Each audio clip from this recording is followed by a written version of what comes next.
name is Dalen Brookshire. I'm going to be doing my presentation over the Dominican Republic. Cultural intelligence is a person's ability to interact in a culturally diverse environment effectively. Cultural intelligence is vital in helping one to predict their readiness to relate with people in different backgrounds. Cultural competency is vital, and it helps in increasing relationships, performance, and contribution during this globalized era. The Dominican Republic is a nation that borders Haiti to the west of the two nations. Haiti and the Dominican Republic share Hispaniola Island. The country's capital city is Santo Domingo, and the Spanish landmarks characterize it. It is mainly recognized due to its white sand beaches, blue ocean waters, and beautiful resorts.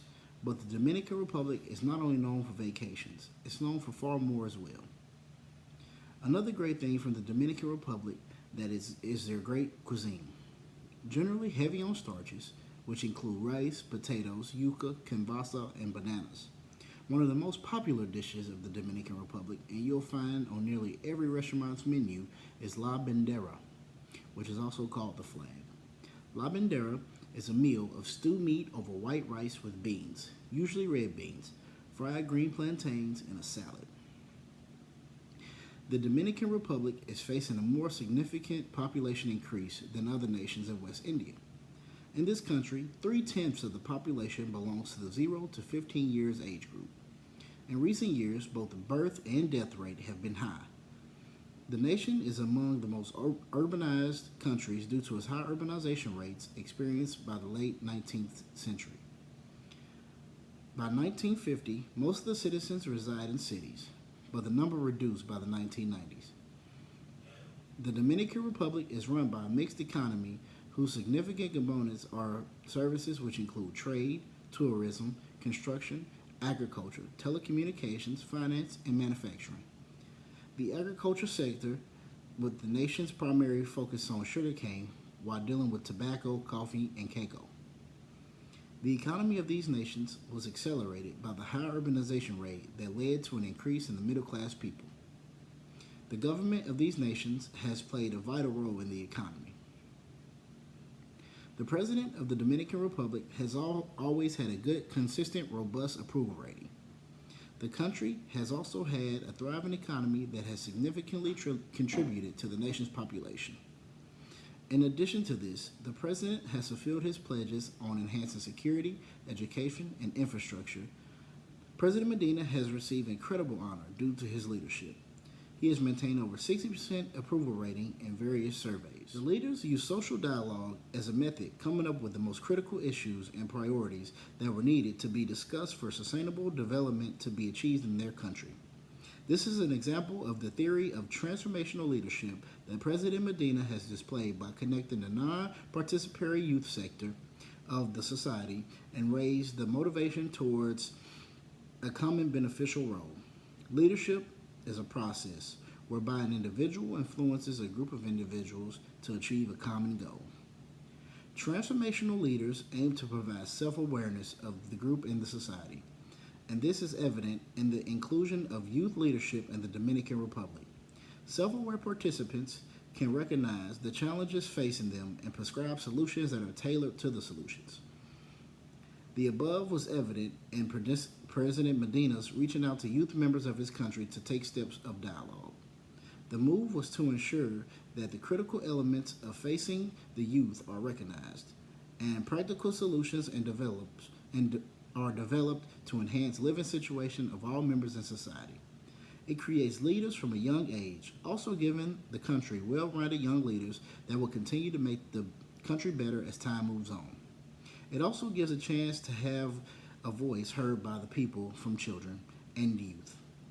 This also makes brighter students, which leads back to the Dominican school system. The school system in the Dominican Republic is similar to the one here in the United States, just broken up a little differently. They do basic primary school, which is first grade through 8th grade. Then you go to intermediate school, which is only 2 years. After that, they go through secondary school, which only 57% tend to finish because most poor never finish school in the Dominican Republic. After secondary school, they receive an equivalent to a high school diploma, which is called a baccalaureate degree. If the baccalaureate degree is obtained, they have the option to go to vocational school, which requires a fundamental education certificate. This prepares them for what they call tertiary. Tertiary is a college, as we know it in the Dominican Republic.